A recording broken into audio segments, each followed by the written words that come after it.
All right, welcome. Confirmation tonight. A couple things. Remember to get those sermon notes in. Some of you guys were here for Shantytown. You could have that would a good opportunity to make some of your sermon notes and do that. Also, make sure you bring your Bibles each week. Everyone got your Bible? Hold it up. Let me see your Bible. Nice. All right. Does anyone not? Were you missing the night we gave out Bibles? Anyone not have one? Right. I will get one to you. All right. And you need one too? All right. So, you need one as well? All right. I'll see if I can get Christy maybe to bring. I'll find you guys. See me before you go to your small group. I'll make sure you got a Bible for that. All right. If you haven't brought your cell phone up yet, bring your cell phone up. Put it in the bucket. When we come in for your blessing at the end, we can do that. But that way we don't have to worry about having that going off or anything during our class. So collect them up here. That way we're not tempted to use them when we shouldn't. Big word of thanks to all those who helped make apple pies. Made 150 apple pies, raising money for Malawi. Good job with that. Also, congratulations to those who survived Shantytown. We actually had some pretty decent weather compared to some years for that. So glad you guys will be able to do that. All right, for our worship time tonight, what I want to do is, we talked about making apple pies for Malawi, and I'm not sure.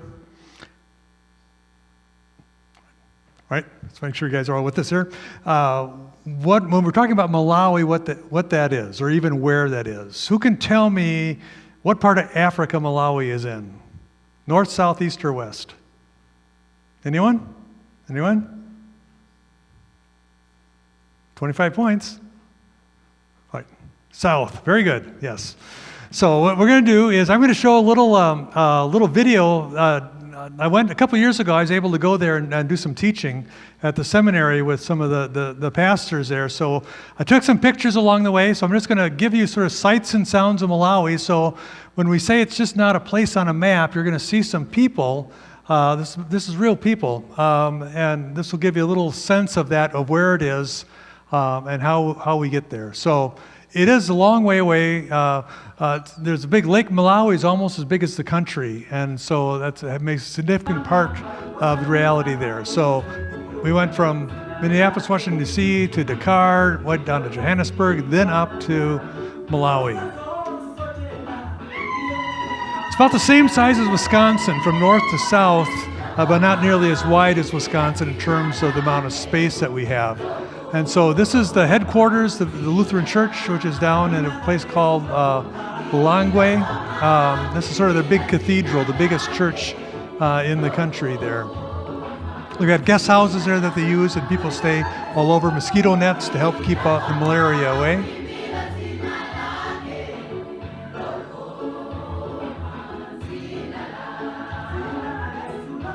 Most people have gardens. That's growing their own food.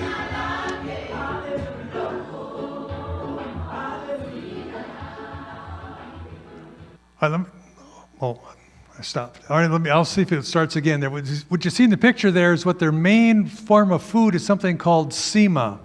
All right, so it's sort of like a white sort of mush. I'm not sure what exactly it's even made out of. Sometimes they'll serve rice or chicken with this, but sima is the main grain which they have. I used to know what it was, but that's what they use, and it's sort of a fermented thing. Let me see if it'll start again. Yeah, there it is. That's the main source of food they have. Now, these are all the pastors, about 60 pastors in the country of Malawi that are part of the Lutheran Church. So again, as we were there, we gathered together. I and another pastor were there doing some teaching for them, wanting to know how, and you see the same timeline we have up on the wall here, we took and was using that with them, their education as well. And we were singing for them, but they said, well, can we sing a song for you? So I said, sure. So this is them singing a song for all of us.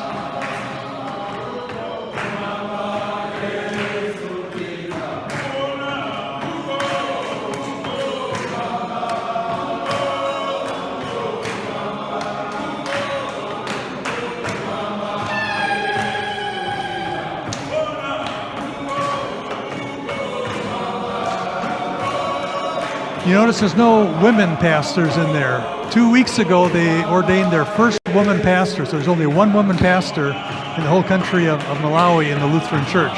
So they're excited about starting a new chapter for them to be able to have women pastors there as well as men pastors.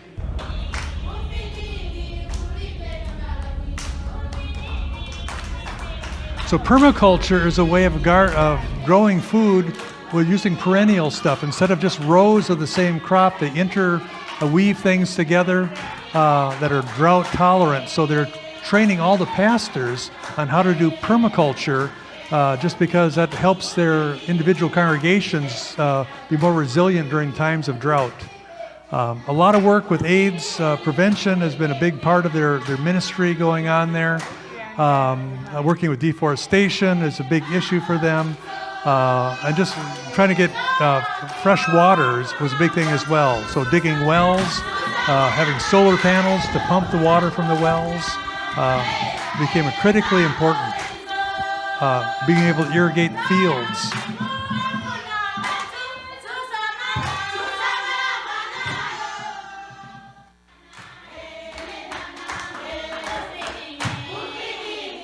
A lot of their ministry is feeding programs where they have schools where kids come and eat, and that's pretty much the only meal they're going to get that day is one that they get at the school. There's a large number of orphans due to the AIDS epidemic there. Now this is how they would teach. They would teach by song. So they're singing songs about hygiene, about AIDS prevention, about stuff. So they would sing back and forth, and that's how they would teach and learn, by putting most things to music.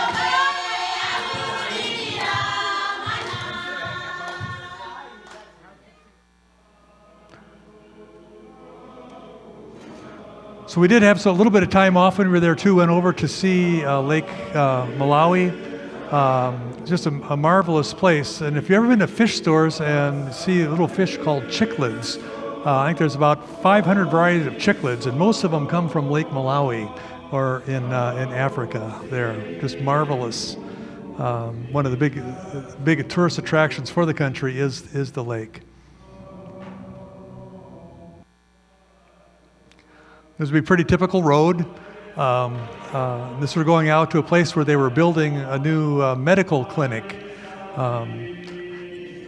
One of the difficulties, expensive thing, is buying tin for the roof. They can make their own bricks, but you have to raise money to put a roof on, which is much more time-consuming to do that. We visited some places where they're taking the culture of Malawi and shaping that into their theology as well, so it's not just a Western view of things.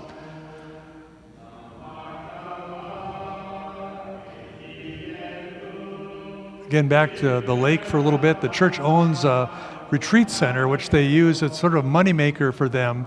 They have this property they can rent out to businesses and other people who need to do retreats, and that's one of their major moneymakers for the synod to be able to do that.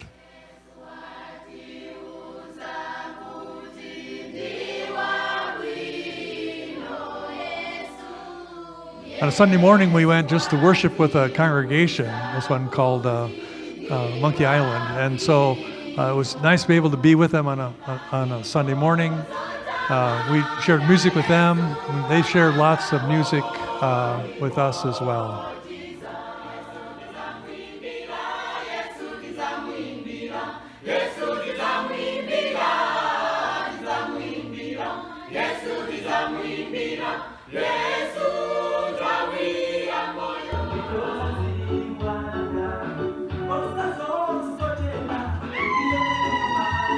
So here they had electricity.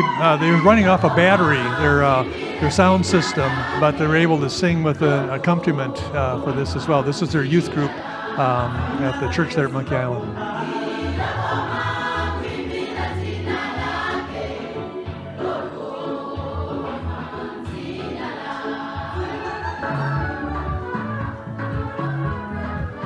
So instead of passing an offering plate, they put a plate at the front, and everyone they take turns dancing up to the front to put their offering in the plate. So sort of a fun tradition.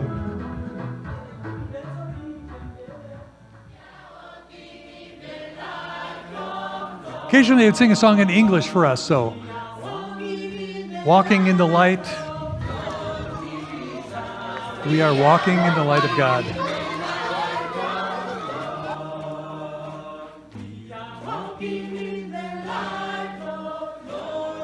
We were able to take one day just to go down to a state park or national park, and it was just a marvelous time. See all these animals I'd seen in zoos, but just to be out walking around them and stuff like that. So.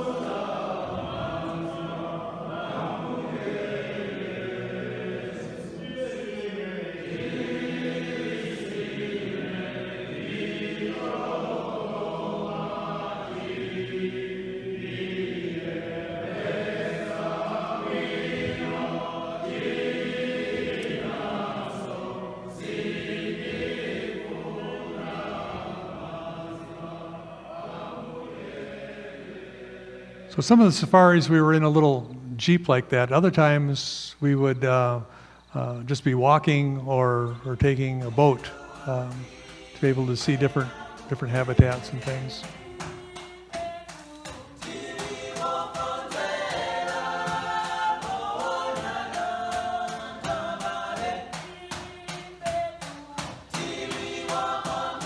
We were only about 20 feet away, just shooting it with my iPhone. So it was.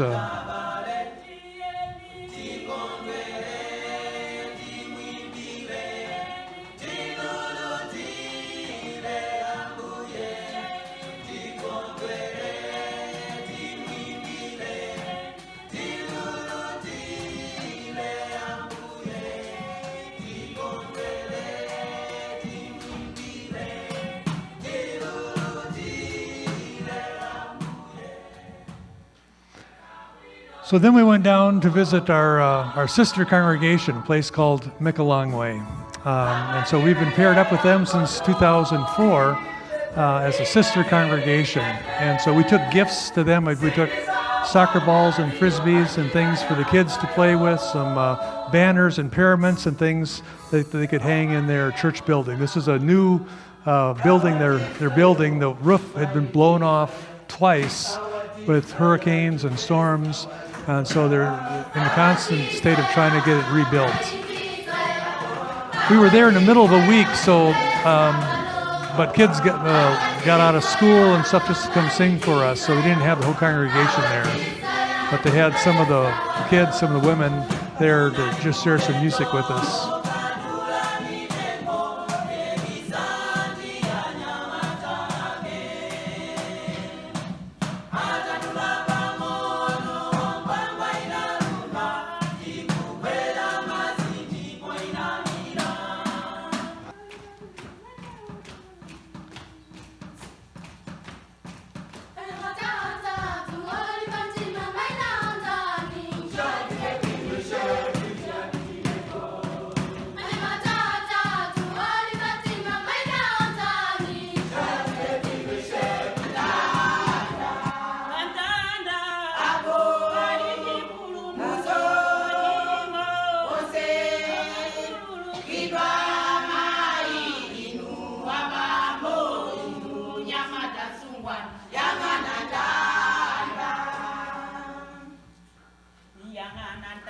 Unlike Lutherans in this country, they have trouble standing still and singing. Right? There's always movement, putting their whole bodies into the song. So.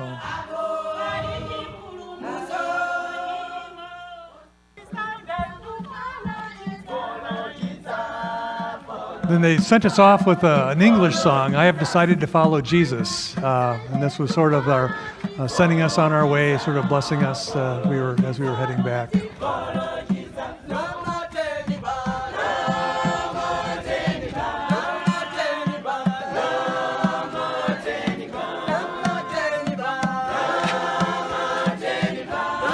The pastor of this congregation actually serves 18 congregations that he's in charge of.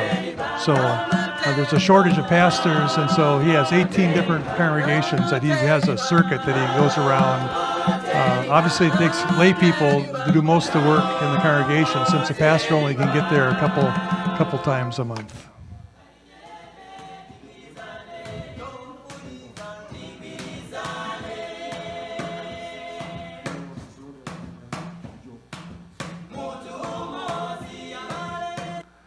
All right, that gives you just a little bit of a, but I wanted, as we keep talking about Malawi all the time, I wanted you to be able to have something in your mind, sort of the sounds of Malawi, the people of Malawi, what the landscape looks like. So when we talk about it, it's something more real to you than just a name that we hear.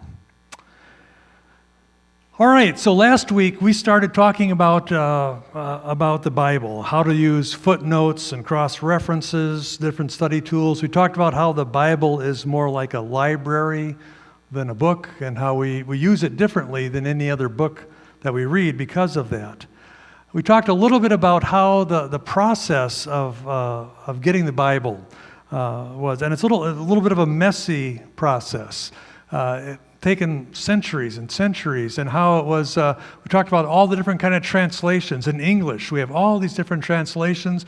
Talked about the first guy who did it, William Tyndale, was burned at the stake for daring to translate the Bible into English. Now we just take it for granted that we can pick up a Bible and read it. In fact, we've got dozens of translations, from very word-to-word literal to paraphrases. The one that we choose is this one that's sort of in between a thought-for-thought translation and a paraphrase. We wanted to choose a translation which is easy to understand, but still allows us to give us some study tools to dig in and to be able to use that. But even in English, language has changed quite a bit from the first time it got translated into English. If we read a King James version, it has all kinds of these and thous and language that is a little strange. It's like reading Shakespeare. It's a little strange to our ears. And the words mean different things. Like if in King James, if you use the word gay, it has nothing to do with sexuality. It's something completely different. And so some of the translations we've had over the years have had to keep up with the ways that the meanings of words or phrases or understanding have changed. And the context has changed as well. We read a book that was written, 3,000 years ago. The context is very different in terms of the role of women in society, or the presence of slaves, or how children were thought of or treated, or even what they would use the death penalty for. I mean, the Old Testament says you can invoke the death penalty for talking back to your parents. Your parents can say, this rebellious child should be put to death because they talk back to me. Well, we're not going to say that's a rule that we follow today, so even though we might feel like it sometimes. But we say, no, it's a different context. We live in a different world, but somehow we say but Scriptures still somehow have a meaning for us. So how do you figure out what does it mean for us today if it was so different back then? That's why we study it.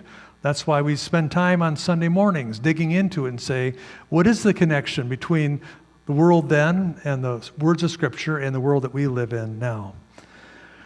The trouble is we don't have an original copy of the Bible in Hebrew or Greek. The best we have is a copy of a copy of a copy of a copy. We can't get any closer than several hundred years to an original. So we say, well, how do we know that we're translating the right thing if things were passed on and copied and copied? Well, again, it was a different culture at that time where oral history and memory were powerful tools.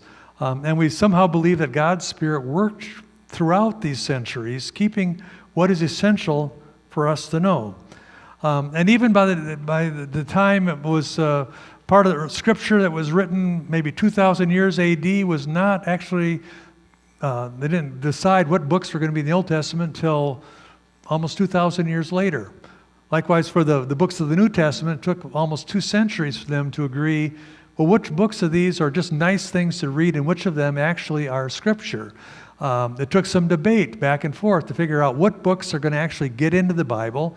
There were a lot of books that were written about Jesus, about God, about all these things that don't make it into the Bible. And so we had people praying, deliberating, trying to figure out which of these are most authentic, and thus what gets passed on to us. Now, other faith traditions maybe have different ways of how their Scripture comes. This seems a messy process to have dozens of people over centuries writing and copying stuff down, translating it from one language to another.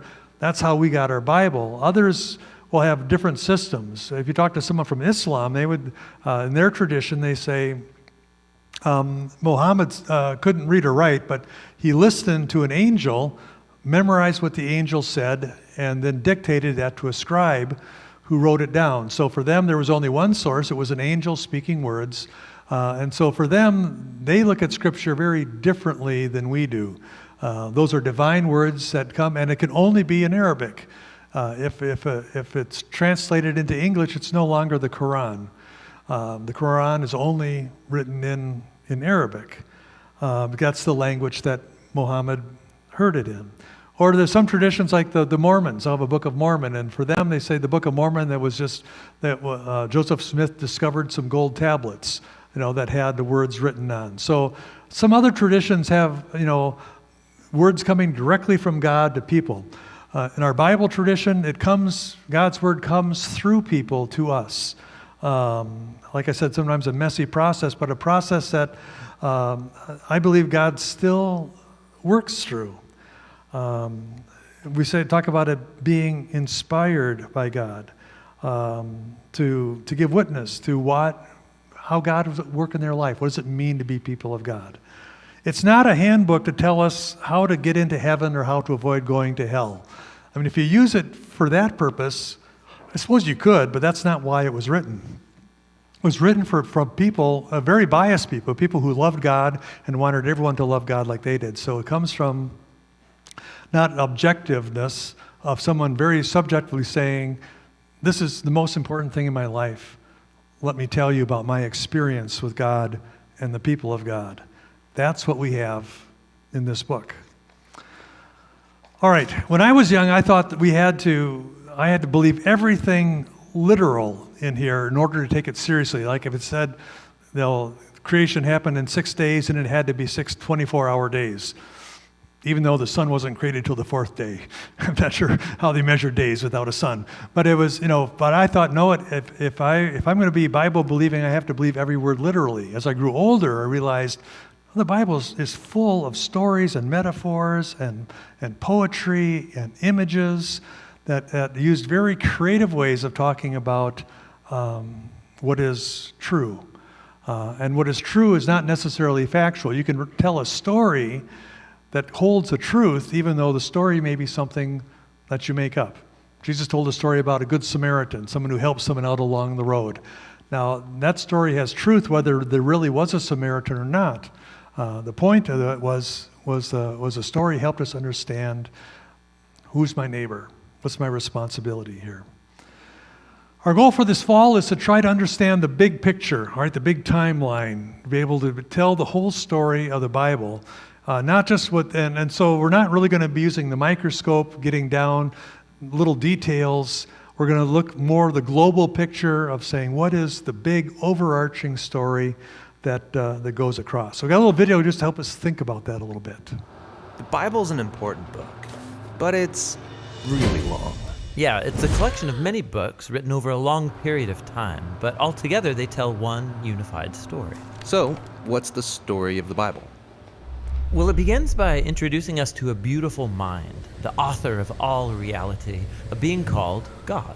And he has the power to take the dark chaos of the uncreated world and bring about order and beauty and a garden full of life. And to crown this accomplishment, God appoints these creatures called humanity, or in Hebrew, Adam. And they're made as God's image. Which means that they're commissioned to rule this beautiful world on God's behalf by harnessing all of its potential and creating even more beauty and order. This is a story about humans using their power to do meaningful, life-giving work.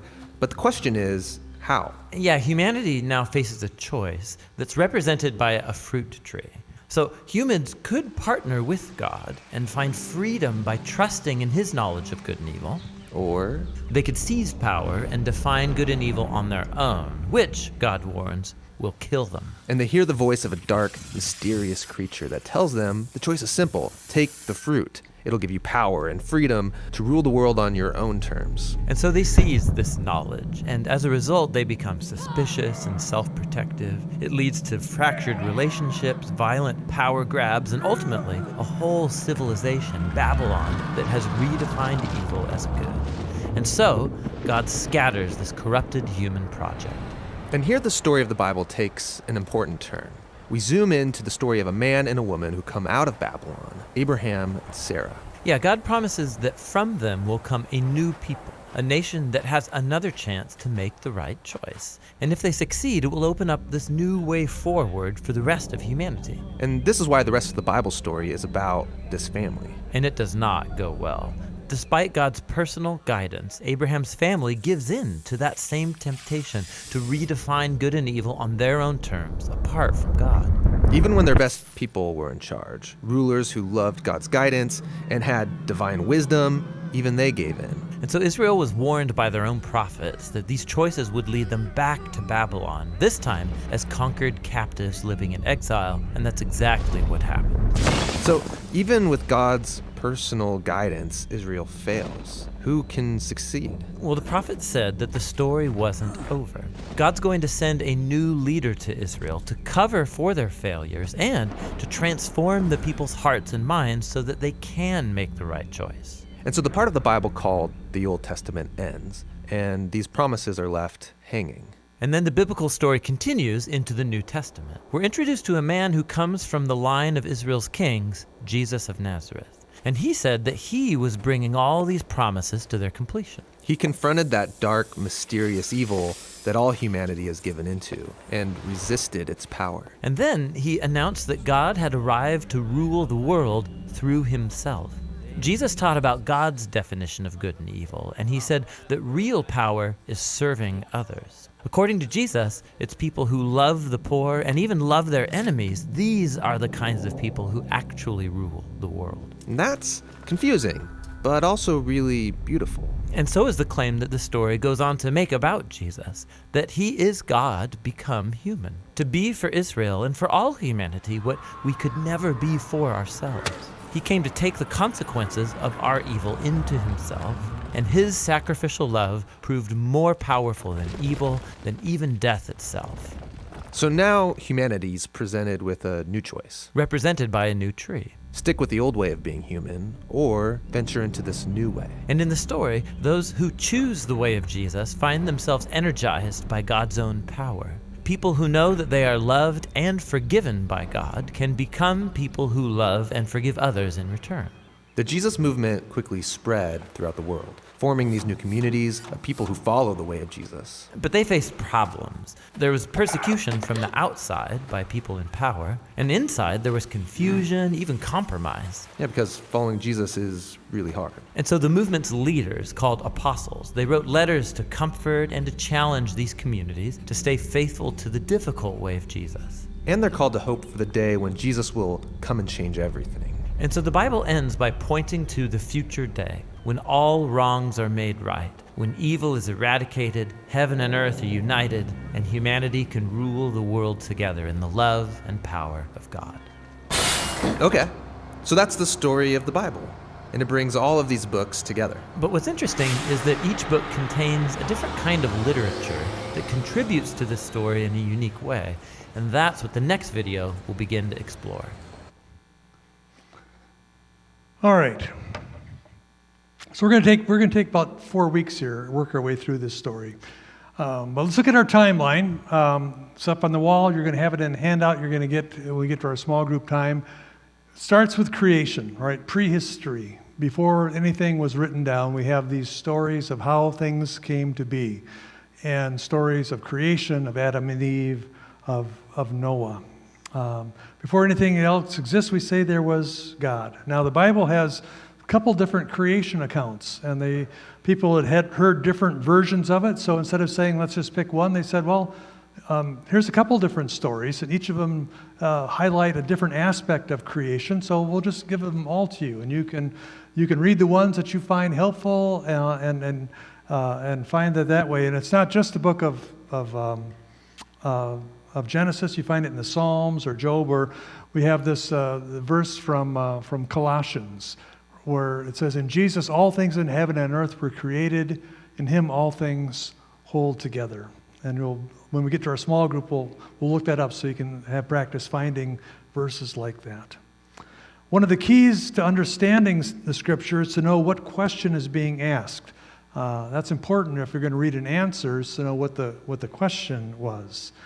And the big question being addressed in Genesis is not how did things come to be, but rather who is the source of life.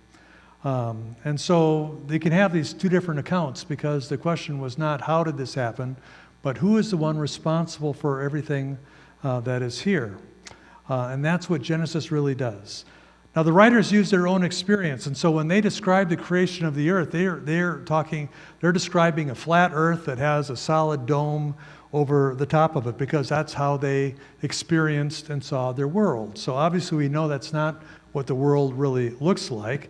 So we don't use the Bible to plot, the next space probe going out into space. But if we have asked questions about what is the nature of life, about love, about humanity, about sin, those things are more universal. And we can find words that were written 3,000 years ago that are just as true today as they were 3,000 years ago.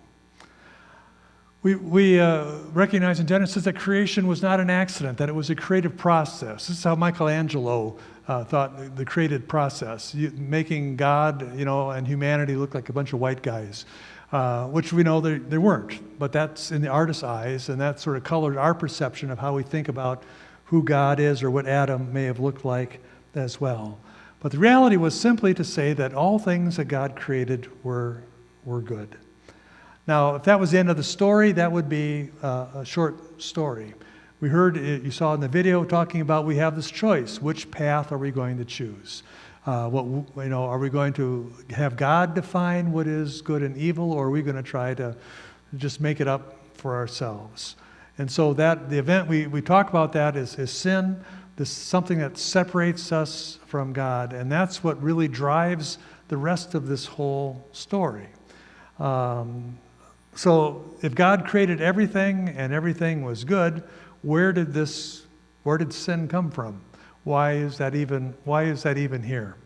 Well, part of it's because God didn't gave us free will. He didn't create puppets or dolls to play with. He created living beings who have a free will, a choice, the ability to say no as well as to say yes. And then that's the environment in which he says, I want this relationship where I can love them and people can love me back. Sin is the rejection of this relationship, of this way of what God has determined to say, this is how I want you to live in your relationship to me and to other people. When we don't do that, we call it sin. Sin, we talk about evil, it's not necessarily just doing bad or terrible things. More often than not, it seems to be sometimes something good that just gets warped or twisted a little bit. When Adam and Eve were tempted in the garden, it wasn't the temptation, why don't you go out and be terrible, vicious people? He says, no, why don't you go, and if you eat this fruit, you can be like God. Now that sounds like a good thing, but what they were saying is you can make your decisions instead of trusting God to show you the way. It was taking something that sounds good, twisting it a little bit. Genesis uses this story of Adam and Eve, and I don't think this is probably a literal story, that there was literally someone named Adam and someone named Eve. If you heard in the video, the word for human being is Adam. That's the way of saying God created an Adam, right? A human being. The name Eve simply means alive. And so it's a way of describing who all of us are, not necessarily two individuals at a particular time. I remember growing up, I thought, well, were Adam and Eve cavemen, or were they Neanderthals or whatever, and realized, no, that's asking the wrong question. This was a way of talking. They simply represent any of us or all of us, and that's the way Genesis is written. Sin is not just the things that we do, it's this condition of this broken relationship that we live in. So the question then becomes, how do we mend a broken heart? How do we have this broken relationship, and how do we fix it? Again, we heard in the video, we have this process that God at first says, well, let's just wipe it all out, start all over. That's the story of the flood. And so we have creation, we have the story of Adam and Eve, we've got the story of Noah. But we know that doesn't get rid of evil. That simply, we need to start over again, and as soon as they start over again, they still have evil and sin in the world. So God then creates a different way. So again, in our big timeline, you're going to see in the very bottom we have the books of the Bible. We're looking at, so right now we are looking at, the book of Genesis is in the blue. And then our timeline of when was the book of Genesis, what was covered during that time. We have who were the people in that, and then we have a way of talking about them. So we're going to talk about, there's 4 main names you see in the big type along there. You're going to see that we're going to talk about Abraham, Moses, David, and Jesus. So if you were going to have a Mount Rushmore of the Bible, these are the 4 faces that would be on Mount Rushmore of the Bible. These are you say, who are the 4 most important people of faith? Most people would say Abraham, Moses, David, and Jesus. So we're going to be looking at them, making sure we understand who they are, and then sort of in the smaller print above them are the people that were related to them, or that came from their experience. So today we're going to start with Abraham, and what it is, what God establishes a covenant with him. Now, Abraham, well, if you talk to a Jew or a Muslim or a Christian, they'll all say our faith starts with Abraham.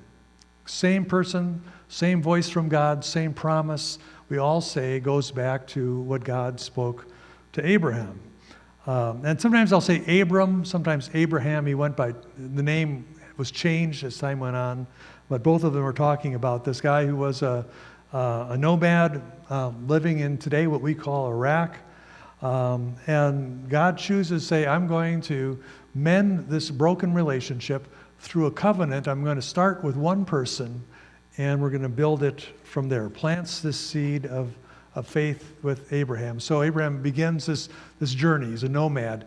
And he goes not having any guarantee where he's going, simply trusting that God will lead him. All right, so there's these 4 movements so far: the creation, the fall, the flood, and then God's decision to make the covenant. And so I'm going to help us remember and also get a little exercise this morning. It's what I call aerobic Bible study. And it's a way to use your whole body to remember. So the way we're going to do that, for creation, we're going to just make the globe. So go like that, right? Say creation. Then we talk about the fall. Just let it fall, right? The fall we talk about is sin entering the world. Shorthand for that, we call it the fall. The flood is when God was going to wipe everything out, start all over again. So the flood is just the waters rising, all right? That didn't work, so God says, I'm going to establish a covenant. So like your 2 different hands, shaking hands, go like that. So if you can say, what is the story, the characters of creation, Adam and Eve, Noah and Abraham, you go, oh, it's the creation, the fall, the flood, the covenant, right? So now you know that's the story of Genesis. Creation, fall, flood, covenant. So when we do the test, you'll know that. You can say, okay, now what came first? Oh yeah, creation, fall, flood, covenant. Be able to do that. All right, grab your Bibles and look in the very back in the map section. So in the very back, there's some colored maps. Find the first map that you can get to. Again, it should look something like that. That simply shows the path that Abraham was called. There's a couple different places that were called Ur. You can see way at the very top up there, it says the region of Ur of the Chaldeans. There's also an Ur down there by what today we call Kuwait. We're not sure which Ur it was, but somehow, somewhere in that Fertile Crescent, he came and migrated his way down to a land which was called Canaan. It went down through what we call Iraq and Syria, down into today an area that we call Israel. And so again, we'll be occasionally referring to the maps to see, where in history was this taking place, help us understand maybe what the geography was like or what it looked like. So Abraham goes to this new land. Now he had this promise that God had said, "You're going to become a great nation," but he still didn't have any kids. And so how was he going to become the father of nations if he didn't have any any children. So he gets this, angels come and say, even though you're 75 years old, you're still going to, or you had 75 when God said, head out. 25 years later, God comes, right, but this time Abraham's 100 years old, and say, okay, now it's time to have a child, which seems really cruel. But at that time, he said that it gave him a miraculous child. The trouble is, 15 years before this, Abraham said, this is impossible. I'm never going to have a child, so I'm going to take matters in my own hand. I'm going to have sex with someone who's not my wife, and get a son from her, because the problem must be my wife. And so as another child who he names Ishmael, and they fight, and they get jealous. They both want to claim the same land. Ishmael really, most of the Arabs will trace their lineage back to Ishmael, and so problems early on from failing to trust God to keep his promises. And that's all part of the story we read in Genesis. And so after Isaac is born, Ishmael is cast out. And so now you have these two sons, both claiming the same land, claiming the same promise, and still today fighting over that same land, that same promise.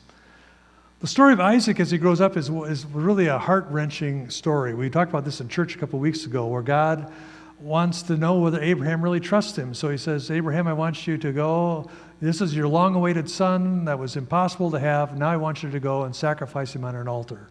Seems really weird for us, but that's how worship was. I mean, they didn't have churches, they didn't have 10 Commandments, they didn't have priests, they didn't have religion in any way that we would recognize it. They simply would say, we recognize something valuable to us, and we would take it, they'd put it on an altar, and they would sacrifice it to God and say, our way of giving thanks to you. And so Abraham is willing to do that, because he says, I've learned I need to trust God here.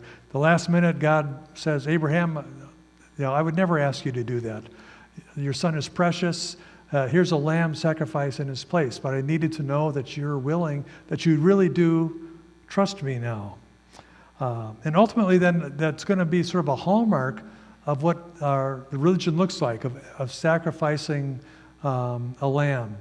And all the way through the Jewish tradition, we're going to see this happens again and again. Ultimately, Jesus, as he gives his life for us, John would talk about him being the Lamb of God that gives his life for the world.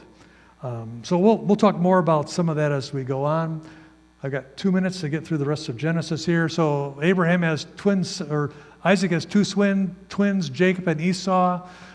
They fight constantly. The younger one steals the blessing, the birthright, from the older one. He runs off, though, because his brother wants to kill him.